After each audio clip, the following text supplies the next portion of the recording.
আমার সরকারি অনুদানে একটি ছবি খুব রিসেন্টলি আসছে। ছবির নাম হচ্ছে নীল আকাশে পাখি ওড়ে। আর আরেকটি ছবি রিলিজ হওয়ার পর্যায়ে ভালোবাসি তোমায়, আবুল হোসেন মজুমদার ভাইয়ের পরিচালনা। ছোটবেলা থেকে গরুহাটে যাওয়ার আমার খুব বায়না ধরতাম আম্মুর সাথে। এখন বড় হয়ে এখনো যাই, ছোটবেলাও যেতাম, আব্বুর সাথে যেতাম। তো আম্মু মাঝে মাঝে আব্বুর সাথে যেত গরু কিনতে, আমিও যেতাম। আর তারপর আম্মু যেতে দিত না, কারণ গরু অনেক সময় রিস্ক থাকে। এখন বড় হয়ে আমি নিজেই যাই, আমি প্রতি বছর কুরবানি দেই। এখন আমি নিজেই গরু হাটে গিয়ে গরু কিনে নিয়ে আসি।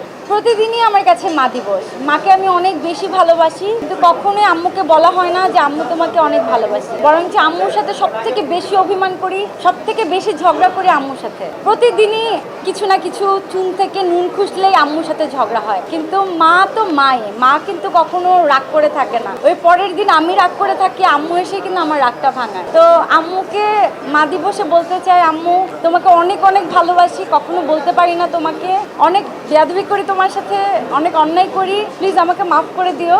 কিন্তু আম্মু তোমাকে অনেক বেশি ভালোবাসে। প্রতিটা মাই চায় তার সন্তানরা তাকে ভালোবাসুক, প্রতিটা মাই চায় সন্তানরা তাদের কথা শুনুক, সন্তানরা তাদের বাধ্য সন্তান হোক। কিন্তু জানি না কার ভাগ্যে কেমন আছে। আমি আমার ফ্যামিলিকে অনেক বেশি ভালোবাসি, আমার মাকে অনেক বেশি ভালোবাসি। আমি চাই আমার যতদিন জীবন আছে আমার মাকে আমি আগলে রাখি। আমার বাবা নেই, আমার বাবা মারা গেছে, কিন্তু আমার মাই আমার সব।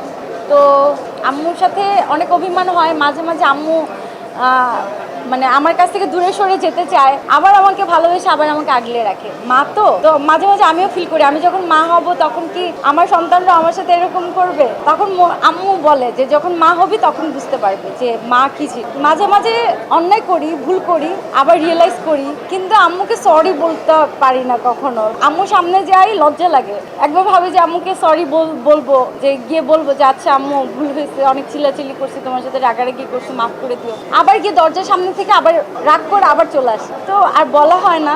আজকে সব সাংবাদিক ভাইরা আছেন, সবার সামনে আমার মাকে সরি বলছি। আম্মু হয়তো নিশ্চয়ই এই ভিডিওটা দেখবে। আম্মু তোমাকে মানে অনেক মাঝে মাঝে কষ্ট দিয়ে কথা বলি। আম্মু I am really really sorry.